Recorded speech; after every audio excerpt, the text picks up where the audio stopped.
Kacang tanah berakar banyak, ubi kredit besar, pokok buah berbuah lebat, lekat buah rapat-rapat, tidak gugur ketika masih muda. Untuk capai hasil seperti ini, para petani digalakkan menggunakan Boster 76, penyelesaian nutrisi seimbang yang membantu tanaman merangsang akar, menggalakkan pembungaan serentak, lekat buah padat dan mengurangkan keguguran buah muda. Hanya selepas 2 hingga 3 kali penggunaan, petani akan nampak pembesaran pokok yang kuat, meningkatkan penyerapan nutrien, bunga keluar sekata, kadar lekat buah meningkat, dan lebih 80% pengurangan keguguran buah muda.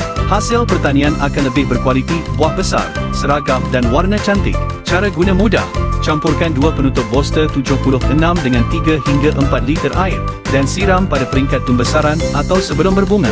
Dalam hanya 10 hari, pokok akan berbunga penuh, buah lekat padat, cepat membesar, kurang gugur, meningkatkan hasil dan pendapatan dengan ketara. Nak pokok kuat akar, cepat berbunga, berbuah lebat, pokok sihat, buah banyak, hasil besar. Guna Boster 76 sekarang. Kini sedang diskaun 50%, cepat-cepat buat pesanan. Ya.